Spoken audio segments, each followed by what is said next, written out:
guys, it's another episode of Style Studio Podcast. I'm your girl, J.Valencia. This is my boy, Michael Elijah. SLife. I was going to say, I already know SLife. Oh, yeah, I think they already know that. But pretty much, she brought me on. She was talking about this yesterday as far as expectations, I guess, when it comes to business here in Augusta. Yes. And how people really treat their city. Like, do they see the value in it? The answer is simply no. No. They don't. No. Unfortunately, we don't. You got people from New Orleans, Atlanta, people who don't even live in the city. Mm-hmm. Like, they live on the outskirts. They'll say, yeah, I'm from Atlanta, Well, I'm from, you know what I'm saying? So it's like, everyone has that pride. But Yes. Augusta's like, damn, we missed that pride. But you know what I saw just recently? I saw a girl that I met last year who she started her business here. She started doing nails, and she left. She ended up leaving, and her last commentary about the city was that Augusta is full of nothing but crabs in a barrel, trying to take you down, trying to tear you down. And I was like, oh no. I'm like, I don't know what to say. Like, I just kind of, I try to refrain from having that kind of energy because I'm like, no, I don't want to think of the city that way. Like, I don't want to think about it in that way. Like, oh, this is just how it is all the time. It may be some truth to that, Right. but I try not to focus on that part. I've been here in Augusta my whole life, pretty much. I'm a military brat. Yeah. So, born in Fayetteville, North Carolina.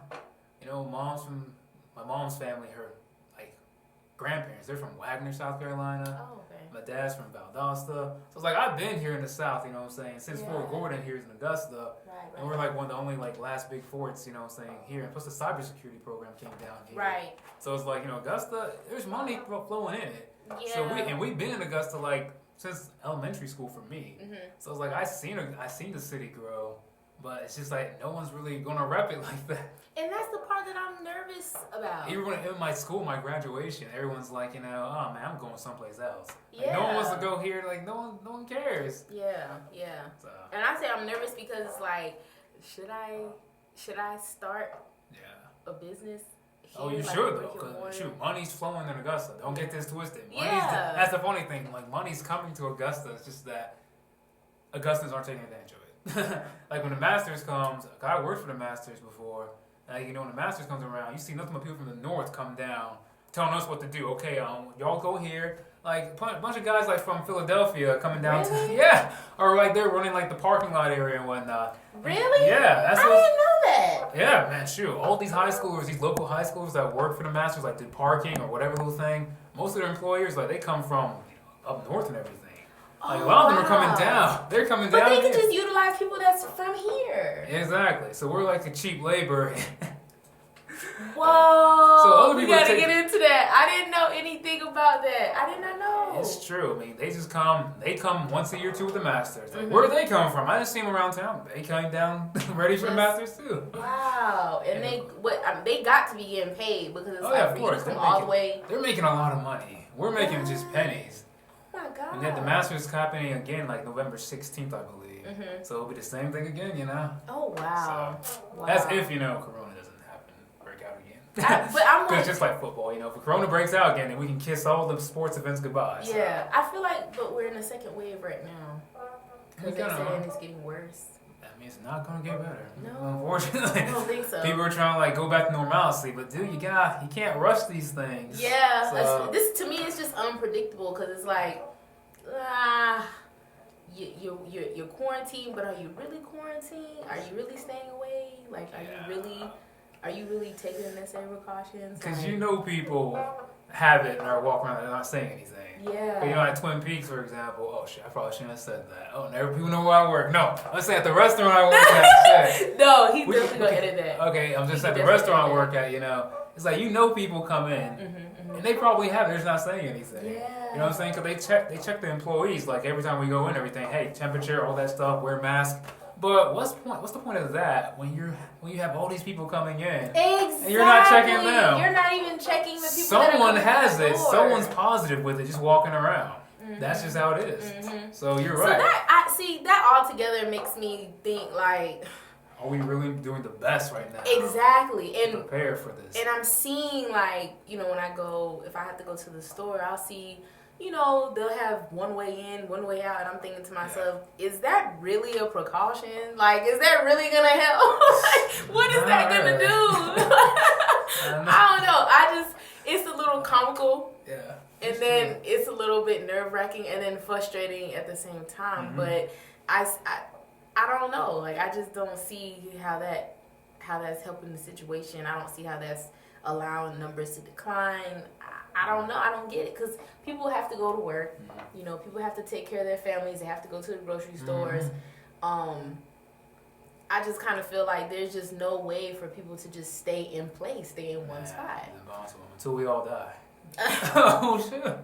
It's coming. Until that happens. It's coming one day. I'm just saying. So, like, well, until that wave comes down, like, oh shoot, no. But then it's like, because look at all these protests that just happened. You know what I'm saying? Yes, so that's what I was like, gonna say. I'm like, there was some protests going on, and then you still have people going, crazy about the injustices and all the. It's just all so the much institutional racism and all that stuff. I mean, it is what it is. I guess that's another thing that I really don't like about Augusta. As far as like our reaction was just kind of, it's like you don't have to be the most militant or the most, like I guess like I'm gonna stick it to them. You know what I'm saying? You don't have to be like that. But at the same time, like our reaction was so weak. Like I was looking at this video on Augusta Chronicles, the YouTube, whatever. You had these black people like playing these games. Like, are you putting a performance? Like they're on the ground going like, I can't. Are you serious? It was like like Austin knows what I'm talking about. That shit was hilarious. I didn't like, even see that. They're putting on a performance, and then you got one like what happened in Evans, the so-called protest in Evans. It's like people are dancing like at the very end of it. It's like, you know what? I'm not gonna tell you how to do it, but when you have a serious situation in front of you, you gotta take it serious. Yeah. You know what I'm saying? That reaction was so weak. Like when I'm looking at places like Atlanta, LA, like they're turning up. You know what I'm saying? They were turning up. I'm like, definitely, the outcome was not the prettiest, but at the same time, shit. You know what else wasn't pretty? Watching the execution of someone on camera. So I was like, I didn't watch it. I didn't want to see it. I didn't need to see it either. But the fact that it happened, like, it's like, oh my gosh. So I'm like, this is a very serious thing. And all I gotta say, all we want for sure is the future where everyone's just on the same page. On the same level. That's it. I mean, no one's treated more fair or less fair. Right. I mean, I don't think that's too hard to ask for. I think that it's a very serious situation. It is, but it's gonna take a little bit more. Like I always tell, you can't treat your life like it's like some sort of social issue. You know what I'm saying? Like I was saying, like this, what we're going through, it's not social. We don't need to vote that we get a chance to live. Yes. You know what I'm saying? Like no, this is what you demand, that you be able to live and just do your own thing. As a human being. Yeah, that you do your own thing, have your own business. Yeah. Pass on to your children. Like that's not something that needs to take a vote for. Yeah. I do think legislation should change. Exactly. That's to me, that's like really my main. That could all change in a decade. That's the funniest thing, how fast it can change. So you don't need to take a survey or a vote to end like injustice. That's stupid. And we don't need to be dancing the streets playing Jay-Z, my president's black, my Lambo's blue. We don't need to be doing that either. Because that's exactly what was being played. And I'm like Augusta. What? Jeezy. I don't know. Jeezy, that's right, Jeezy. Oh yeah, okay. Now I remember the song. Exactly. But still, it's like counterproductive. Like that doesn't have anything to really do with like you're not being changing anything. Exactly. So I mean, I guess I can see why Augusta's not serious. Reactions weak. People coming in, they're saying, "Oh, I see Augusta the potential. We're gonna go ahead and take advantage of this." Yeah. So. But do you think? I remember we were talking about becoming like the LAs, Atlanta, the LAs and the Atlantas. And do you think that the reason why we see LA, for example, or Atlanta, for example, do you feel like people migrate more because of the culture there or because they can get most more definitely. exposure. It's an identity too. Right. Like you said, you feel like it's something bigger. Like right. Austin's Bigger from than New what Orleans. it is. Exactly. Right. New Orleans has that whole air about it. You know, Mm-hmm. Atlanta, same thing. Miami. But Augusta is the second largest city in Georgia. We really don't have an identity yet. And to me, that's kind of sad. We can't live in the past. I mean, we know this is the home of James Brown, but young people aren't really relating to him like that. No, we need an identity that makes us feel like this is the shit. Right, like this is the next best place, or this is one of the best places. Because even with Savannah, like people will go to Savannah, or they'll that has more of identity than yes, you know what I'm saying? They'll talk about going to Savannah. Like, oh my God, I'm about to go to Savannah. They get excited, they get hyped. But I'm like, who is getting hyped about really being in Augusta? That's the sad part to me, because I'm like, why? Like, why don't we have that sense of pride or excitement, or, you know, why aren't we celebrating, you know, the communities here, like the creative scene? Like, I kind of feel like it's growing, but then it's like, you know, we're still kind of, we still have a ways to go. It's still stagnant in my very eyes. long ways to go. I think, again, the reputation of customer service with small businesses in the local areas or the online spaces, I think there's some, you know, I think there's some disconnection, and there's a big decline in how you treat people who come into your business. And a lot of times people are feeling entitled, and it's like, let's remove the entitlement and let's put the ethic behind it and think about like why, you know, why is it that you feel like your business is supposed to be the first business that I come to, you know, to be serviced or to buy my products? You know, tell me why I need to trust you, like with my money. It's just like this, pretty much.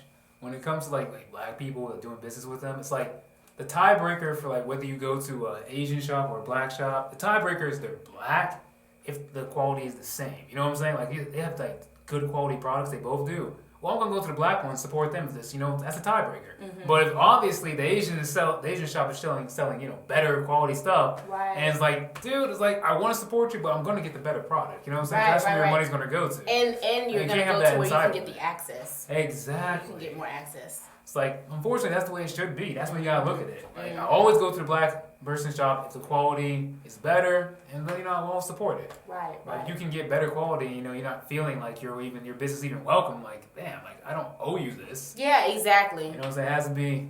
So I believe ways to really strengthen that, like you said, would just to be I think we just gotta go back into just start build stuff for ourselves. Kind of like what you're doing, like making your own products and everything. Yeah. You know, so we just gotta get back to just getting used to doing for ourselves. Right. Because I'll tell you, before I was like my mom, she would make products, and we would just use what we knew was good for like the health of our hair and the health of our skin, and it just kind of took off from there because. If I saw my mom's hair, you know, getting long and healthy. I saw mine getting long and healthy. Same thing with my brother.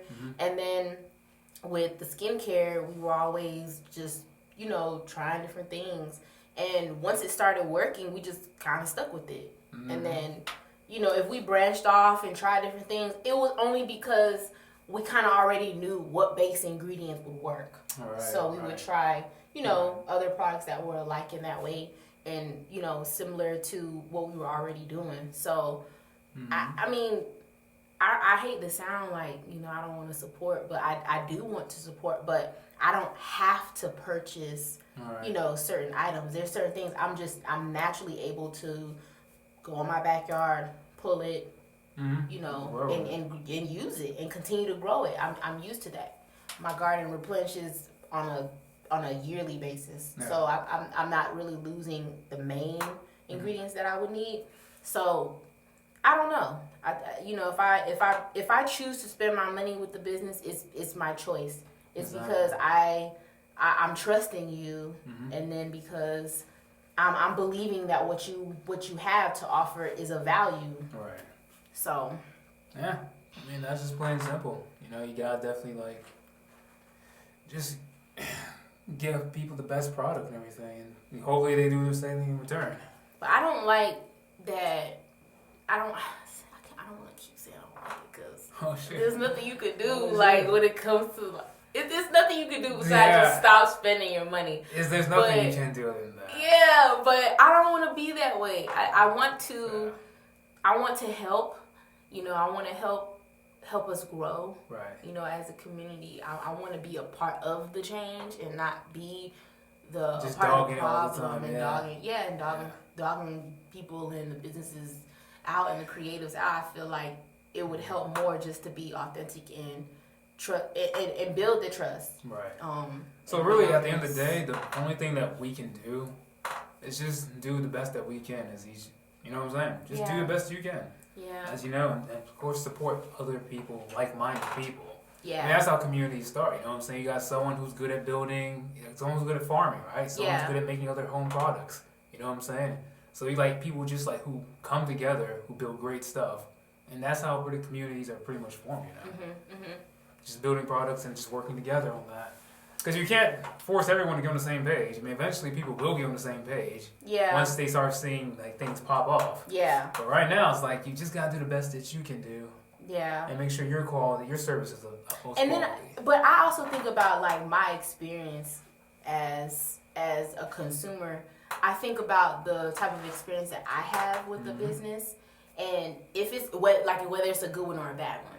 Like I take bits, I take little bits and pieces from that experience that I've had with another business, and I'll either implement something or I'll reflect on something about my business. Like, is this how I'm treating people, or do people feel like this when they come in contact with me, or come in contact with my products and services? I think that if a consumer has a great experience with your company, with your business as a whole, I think that it can make up for something maybe falling short, like shipping delays. Of course. Something happening with the product. Like, I mean, think about how many excuses we give to other, major corporations. Well, they were kind of rude to me when I came to the store, but I'm still gonna go back and buy it. You know what I'm saying? So I don't want black people, especially like to say, well, she didn't smile at me that one time. Like, don't use every little excuse. Yeah. Like, that's not what they're saying, because we'll definitely like let it slide when someone else does some messed up stuff. Right. Like when these Asians were beating up sisters outside their stores.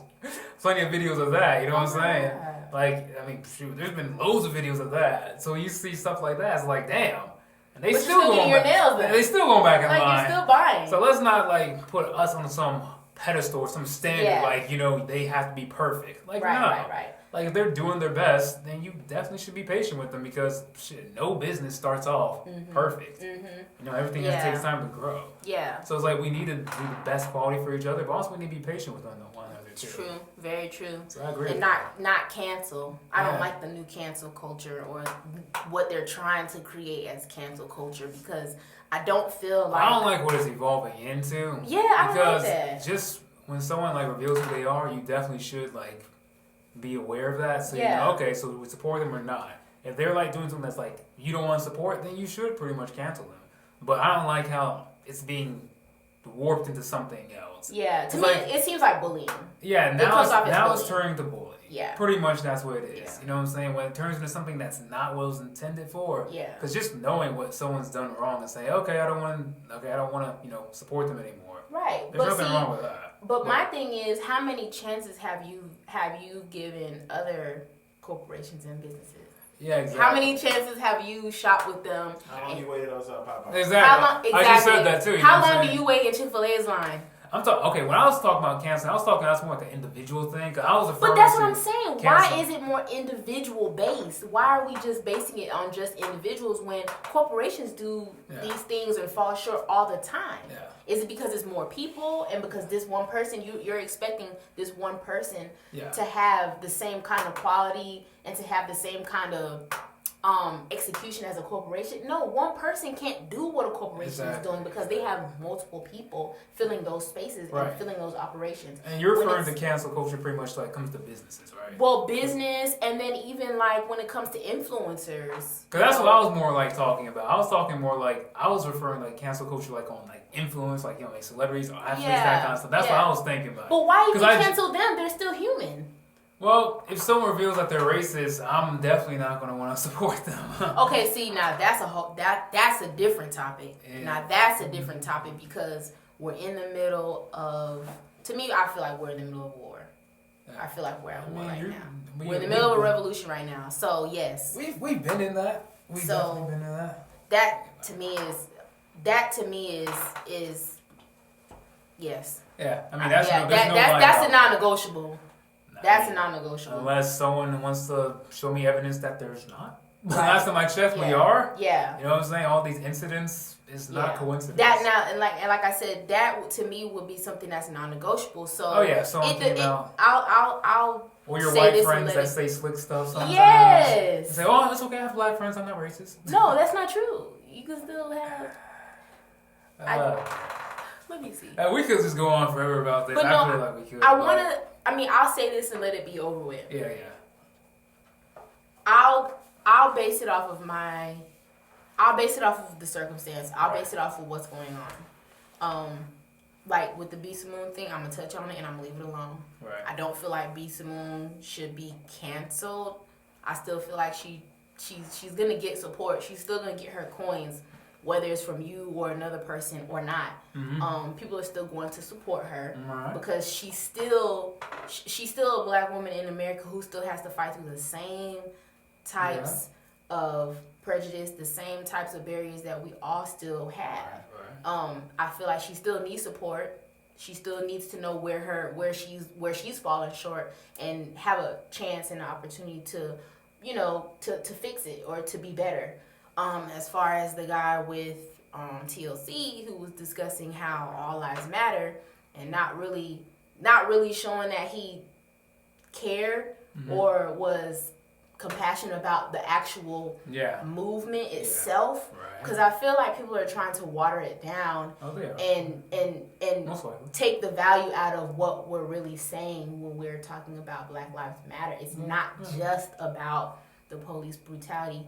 It was birthed from that. Exactly. We gotta remember that's kind of what the whole foundation of the country is based on. Deflection is kind of always like that. Yeah, it's a deflection tactic. So deflection has always been used. I mean, that's not surprising. And we're not living the same reality. So for someone to say, "Well, all lives matter," it's like, but your reality and my reality are different. They're not one and the same. Like your family members, your cousins, aunties, uncles who are not of color, they're not going to have the same experience as me as a black person because they're not melanated. I mean, everyone knows that's what we're saying, you know? But it's like they're not trying to well, they don't have to. I mean, think about it. A white person doesn't have to go through a black person to get money in this country. No. They can go throughout their whole lives without ever seeing a black person and still be well off. Right. But us, on the other hand, I mean, look where we're sitting. Yeah. I mean, we couldn't. I mean, shoot, we couldn't get this without going in contact with a white person. Yeah. So I'm just saying. You were telling me about that. So it's like, hey, you're in a position where you don't have to worry about even understanding or having to try to understand someone's situation. But I still feel like even with the lack of understanding, it's a high level of disrespect. Of course it is, because also with the understanding, it's also like a tolerance, a zero tolerance too. Yeah. It's like you don't have to understand, you don't have to be tolerable at all. Yeah. You can just ignore them. They're just they're just complaining. Yeah. Exactly. Exactly. Just don't listen. They're just complaining, son. Yeah. It's that's not really how things are, and I'm just like. Yeah. That's just how it is, but. Anyway, what are some best places for customer service? What are the best places? Wait. Are we talking about online spaces? Just your experience. Yeah. I gotta say, I like the Rebel Line. It's a black-owned shop. Yes, Serious Sage. Yep. Serious Sage. That's where I got some Obama scent. Scented oil. Okay. That's where I got the scent called Fuji Obama. Wigs. Fuji Wigs. Broad Street. Fuji Wigs on Broad Street. That's where I got this little scented oil from. Okay. One was called Obama. It's a pretty dope ass scent. The Obama is Hair Max. So, that's black owned also. Yep. So that's the best place I had. And Humanitary. Oh yeah, how could I forget Humanitary too? Where else? So there's some pretty cool hidden gems here in Augusta. You know what I'm saying? I have more. Oh goodness. Sosa Diddy. You gotta think about it. Yes. No, but the awareness, that's what I'm saying. Yeah. The awareness, it's not like saying, sorry to jump in, it's not like saying Chick-fil-A, Target, because they're everywhere. Right. It shows that black-owned businesses are nowhere. Yeah, because I had to really think about it. But we getting there. I have hope for the future. Augusta's on its way, you know what I'm saying? It's on its way. Well, We just have to keep, to me, I'm not trying to sound like I'm trying to beat a dead horse, but we just have to keep bringing it to the forefront. We have to keep talking about it, and we have to keep making these topics important. Doing our best. Right, because I feel like if we keep continuing to talk about customer service, building business ethics, it will change. Instead of just sweeping it under the rug and just acting like, oh, well, it's not there, and just having an attitude about it. Instead of having an attitude about it, let's just work to just change it. Yeah. So. Absolutely. Well, I gotta say thank you for having me on. Thank you so much. I appreciate it. I seriously appreciate it. Seriously. I don't do handshakes. I don't do handshakes. I know. I'm gonna tell you That's right awkward as now. hell. It's weird because I do hugs, but thank you so much for coming on. Okay, well, I appreciate it. Oh, you're so silly. Thank you. I appreciate it. All right, you guys. Thank y'all so much for tuning in to another episode of Style Studio Podcast. It's Michael Elijah right here. Yes. You can find me on The Hot Version, at The Hot Version on Instagram and all social media. So, yes. that's life. And also, you can subscribe to Style Studio Podcast on major streaming platforms, Apple Podcasts, also Spotify as well, and SoundCloud. Also, check out my website, curlykinkconnect.com, for your hair care needs. And thank you again. Peace. I lay you on your back and rub your feet today. And ask you a couple questions like, damn, how was your day? I know your mom erasing.